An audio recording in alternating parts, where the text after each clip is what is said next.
আসসালামু আলাইকুম প্রিয় কলেজের শিক্ষক এবং শিক্ষার্থীবৃন্দ।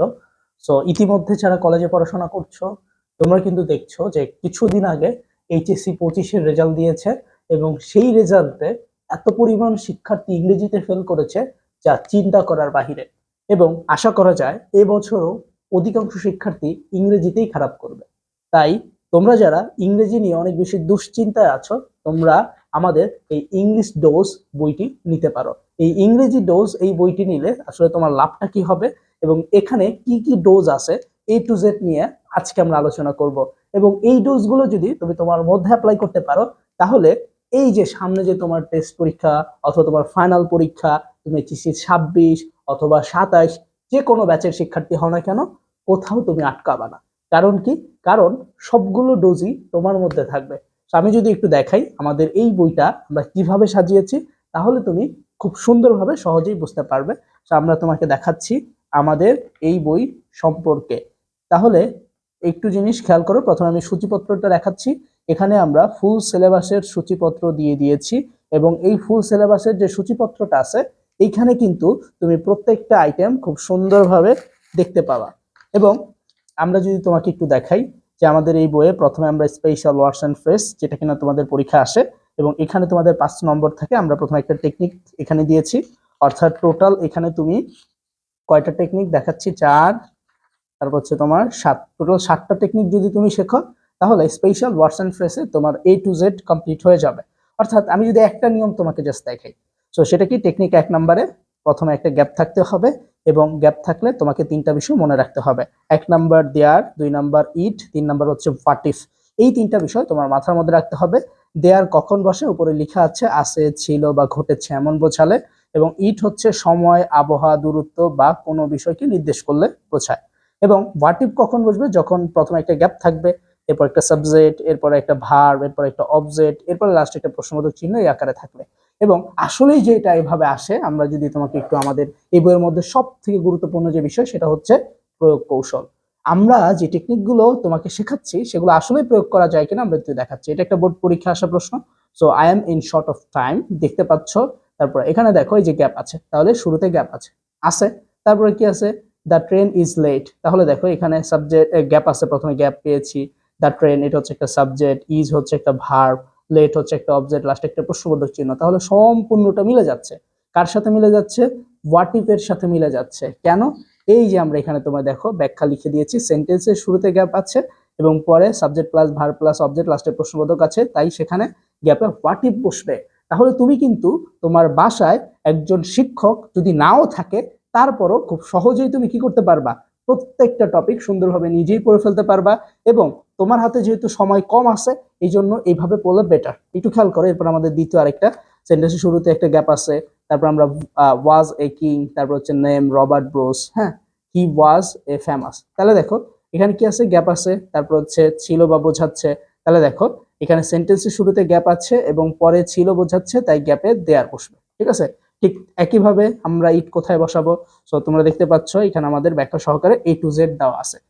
এরপরে টেকনিক 2, এরপরে এই যে প্রয়োগ দেওয়া আছে, তারপর হচ্ছে সেলফ প্র্যাকটিস দেওয়া আছে। তুমি এই প্রয়োগগুলো শিখলে সেলফ প্র্যাকটিস গুলো নিজেই খুব সহজে পেরে যাবা এবং এখানে তুমি টেকনিক শিখলা, প্রয়োগ শিখলা, তুমি খুব সহজে পেয়ে যাবে। এরপর তোমাদের অনেকের হয়তো অনেকগুলো আইটেম নিয়ে সমস্যা আছে, যেমন আমরা এখন আরেকটা আইটেম দেখাচ্ছি, সেটা হচ্ছে রাইট ফর্ম অফ ভার্ব। এই রাইট ফর্ম অফ ভার্বে দেখো আমাদের কি, প্রথমে ভার্ব কাকে বলে দেওয়া আছে, এরপর আমাদের হচ্ছে ভার্বের প্রকারভেদ নিয়ে কিছু আলোচনা করা আছে যেগুলো দরকার। তারপর হচ্ছে আমাদের দেখো রাইট ফর্ম ভার্বের মধ্যে টেকনিক 1, টেকনিকের পরে প্রয়োগ দেওয়া আছে এবং একটা বক্স আছে।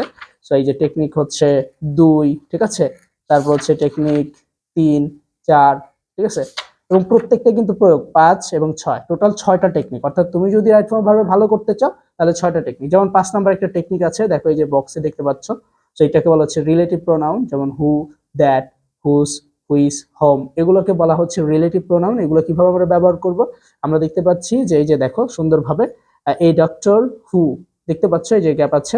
এখানে দেখো এটা হচ্ছে পূর্বের সাবজেক্ট, এটা রিলেটিভ প্রোনাউন।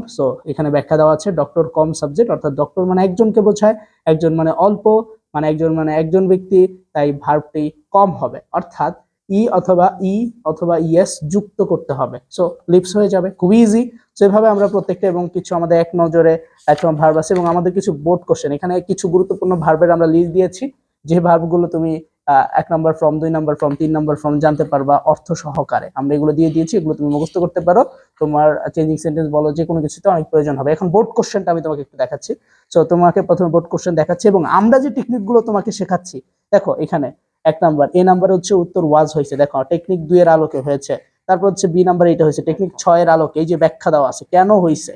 দেখো এখানে ফন্ট অফ আছে, এটা একটা প্রিপজিশন, আর প্রিপজিশনের পরে ভাবের সাথে আইএনজি বসে, কেন হয়েছে। তারপর হচ্ছে 3 নাম্বারটা হচ্ছে টেকনিক 2 এর আলোকে। তারপরে 4 নাম্বারটা হচ্ছে কোন ফরম্যাটে হয়েছে, A to Z, technique 2, technique 2, technique 2, অর্থাৎ প্রত্যেকটা কিন্তু পাশে ব্যাখ্যা দেওয়া আছে এবং টেকনিক দেওয়া আছে, যেটা কিন্তু আমরা অলরেডি তোমাকে দেখিয়ে ফেলেছি ইনশাআল্লাহ। এরপর হচ্ছে যে কুমিল্লা বোর্ড দেখতে পাচ্ছ, প্রত্যেকটা টেকনিক লেখা আছে, যেটা কারণে আমরা দেখতে পাচ্ছি চট্টগ্রাম বোর্ড টেকনিক লেখা আছে। এরপর মডিফায়ার, সো মডিফায়ার আমাদের সেম সিস্টেমে আছে। সো তুমি যদি আসলে এরপর যদি রাইটিং পার্ট, আমাদের যে রাইটিং পার্ট, এখানে কিন্তু রাইটিং পার্টও আছে। সো রাইটিং পার্ট যদি দেখতে চাও, তোমার কিন্তু ইংলিশ সেকেন্ড পেপারে 100 নম্বর থাকে এবং যেখানে রাইটিং পার্টে তোমাদের 40 নম্বর থাকে। এখন আমাদের বইটা তো 100 নম্বরের জন্য, এখানে আমরা রাইটিং পার্টও শর্টকাট দিয়েছি। প্রথমে ফর্মাল লেটার, এগুলো গুরুত্বপূর্ণ ফর্মাল লেটার যেগুলো তোমার পরীক্ষা আসতে পারে। সো এগুলো হলো টেকনিক। সো এই টেকনিকের মাধ্যমে কলেজ সুযোগ সুবিধার জন্য যদি কোনো ধরনের তোমার ফর্মাল লেটার লিখতে বলে, যেমন ধরো club, canteen, library, common room, এগুলো লিখতে বললে তখন এই ফরম্যাটটা ব্যবহার করবা। যখন অনুমতি রিলেটেড, অর্থাৎ যেমন স্টাডি ট্যুর, পিকনিক, এই টাইপের কোনো কিছু বোঝালে তখন তুমি এই ফরম্যাট ব্যবহার করবা। তারপর তোমার ধরো ট্রান্সফার সার্টিফিকেট, তারপর হচ্ছে testimonial, set in the hostel, এগুলো বোঝালে এই ফরম্যাটটা ব্যবহার করবা। এভাবে আমরা অনেকগুলো ফরম্যাট দিয়েছি, এগুলো ব্যবহার করতে পারবা তুমি খুব সহজেই, এবং আমরা কিছু উত্তরে দিয়ে দিয়েছি, এগুলো তুমি পড়লে ভালো কিছু করতে পারবা বলে আমি আশা করছি। এবং আমাদের কিছু প্যারাগ্রাফ দেওয়া আছে ইম্পর্টেন্ট, দেখতে পাচ্ছ তোমরা, দা জুলাই মুভমেন্ট 2024 দেওয়া আছে, এই উত্তর লেখা আছে প্যারাগ্রাফ গুলো, এগুলো তোমার মুখস্থ করে ফেলতে হবে। অর্থাৎ এই প্যারাগ্রাফ গুলো তুমি সব মুখস্থ করে ফেলবা, এগুলো তোমার পরীক্ষা আসতে পারে, অনেক বেশি ইম্পর্টেন্ট। এরপরে এরপরে এবং শর্টকাট আছে, অর্থাৎ ধরো তুমি হচ্ছে প্যারাগ্রাফ একদমই পারো না, তখন তুমি হলো এই যে শর্টকাট টেকনিকটা ফলো করতে পারো, যে তুমি যত প্রকার সমস্যা রিলেটেড প্যারাগ্রাফ আছে সবগুলো তুমি হচ্ছে কি করতে পারবা, এই ফরম্যাটটা শেখার মাধ্যমে সবগুলো প্যারাগ্রাফ কমপ্লিট করতে পারবা।